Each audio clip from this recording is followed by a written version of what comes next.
are two different items for my garden that I think are really going to be, well, one I know already is worth the investment. The other one I think very soon will prove to be indispensable. Now, this summer, as I have told you, I'm not spending a lot on plants. It's too hot to plant anything, whether they're annuals, perennials, shrubs, trees. It's just too hot to be planting right now. But I am spending some money on some other things. So here I am, Stuart. Do I look proud? Do I look like a proud mother? I am just hanging out at my new rain barrel, which I am thrilled about. I have been looking for one that would match kind of the overall aesthetic of my house, and this one is in exactly the same color as the trim of my house. It's kind of a brown basket weave. I got this online. I think it was just over $100, Stuart. Really? We definitely need to, no, not at all. We need to put a link. I have been intending to put up a rain barrel for a very long time, but I was undecided about its location and also kind of the dimensions on it and where it would fit until I discovered this one, which is taller and narrower. It fits in this spot beautifully. We've elevated it on just one of these tables that I believe is for a hot water heater so that I don't have to bend over so far. It has two different water outlets. It's got one here that's a little bit lower that will it's kind of facing the front underneath the tarp that I also put up. And then I've got one over here that's a little bit higher if I don't want to bend down. Now this one, the valve is off, but Stuart, I have to show you something. Okay. Now I got really excited. I was on the phone with Stuart this morning and I got so excited. I said, Stuart, can you hear that? And he didn't recognize what it was because we haven't heard it in so long. And that was rain. We got just a tiny bit this morning, not nearly enough, but enough to create a little puddle on my new rain barrel. And also, Stuart, look here. It drains right in. Look. Oh, there's some in there. Just a little bit is in here so I can water some of my plants. I'm so excited. Obviously then I can attach a smaller hose here and I can use it in other parts of the garden. But this way, for the foreseeable future, if it rains, before I get a large quantity of rain, I can just use it to give some extra TLC of real rainwater for some of my prized plants, because as you and I know, everybody out there knows that they are definitely not equal. Rainwater does not equal sewer water, tap water, or whatever. It's just got magical qualities that stuff that comes out from the hose doesn't have. That's my question of the day then. Do you guys have a rain barrel? And if so, where did you get it? I'm also curious to know if some of you got it from a local source, because in Oklahoma City in the spring they have a rain barrel special where you can get it at a lower price point and you can pick it up at several different areas. That was when I thought I was going to get one, but again I was waiting for a different kind of look and some different dimensions. But I finally had someone come, and because this is above my pay grade in terms of being handy, and obviously my husband's too. So I had my handyman come and hook this up for me. I could not be more pleased. I think it looks great. I've got kind of my bungee cord with my tarp, which was another investment that I made this year, all because it is time, you guys, that we start thinking about the future, how hot and dry it's going to be, and mitigation measures that we can take in any way to combat the heat and the drought. Because today I think a cool front was supposed to come through, and so far this cool front has materialized to be maybe 98 degrees. Pretty cool. Pretty cool, man. We need to light a fire. Okay, so this is one thing. I will put a link to this one in particular. I think it was a great price and it works great, obviously, and I think it also is really handsome and good looking. So now let's go over to one other thing that is a little bit of an investment, but definitely something that I think you need to consider for your own garden. Well, here's the second thing that I actually splurged on a number of years ago, and it is a Mantis compost tumbler.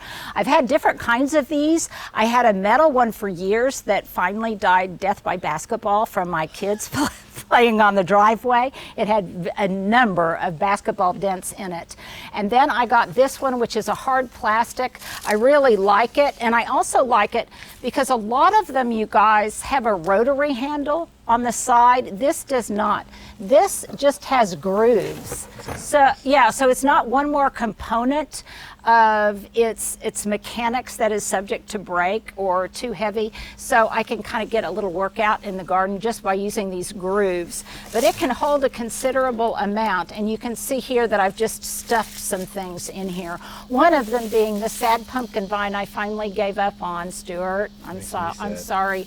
But I needed some green nitrogen material for all of the carbon matter that I have in here. So the other day when I was working on a project in the garden, my cut leaf coneflower, you guys saw that I top dressed it with some compost. I emptied out this compost bin in the process, and now I am refilling it with both leafy carbon matter and also some nitrogen fresh green matter. And this is my very messy, I'm embarrassed to show you, but so this cool. this is my compost reservoir, and I will just take material from it and I will put it in here. Now, a few composting tips. Number one, make sure that if you build a composter like this or whatever, there's so many different ways that you can use it. Just make sure that you have easy access to the material that's on the inside. And the other thing is that it's in an area that is not too far away from a water source, because ideally the rain will come down and it will help heat up all of the material in here to get it cooking and get it cooking more quickly. But in my experience in Oklahoma, we have months on end, or weeks on end at the very least, where we don't get a lot of rain. And so because of that, I periodically have to water my compost pile. And even though this top portion will go into the compost tumbler, by the time I reduce the volume at the top, the bottom is pretty much composted.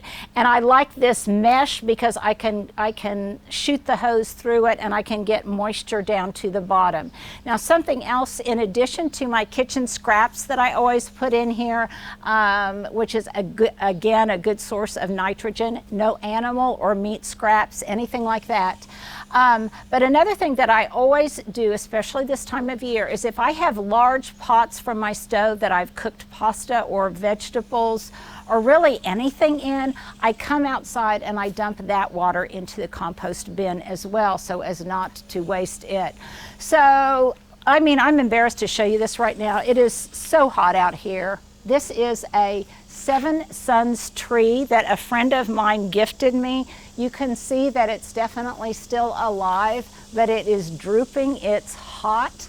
It may, or even though it's got buds on it, it may or may not bloom because it's just so hot. But to ensure its survival, the other day I did put a hose on a slow drip overnight, very much at the base and the root zone of the tree itself. So get yourself one of these Mantis compost tumblers. If you like them, I highly recommend this. Stuart, we should have done this for a Try It Out Tuesday. Again, I think I paid about, I can't remember, $150 for it, something like that, but we will definitely put a link.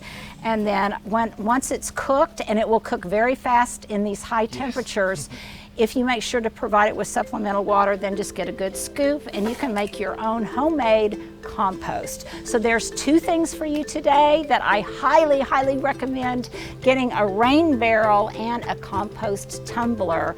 I asked you already, do you have a rain barrel? Here's my second question of the day, because why not, Stuart? Do you have a compost tumbler? And there you go, there is our segment for today. Well, here you go. If you've held on this long, here is my very summary outfit of the day. My sunglasses are just some John Lennon inspired, inexpensive kind of aviators. Do I look cool? Do I look like a hippie, Stuart? Very John. I think I got those at Forever 21. My top is Banana Republic. My breeches are just some white shorts. I just like white shorts in summer. I don't know what brand these are or where I got them.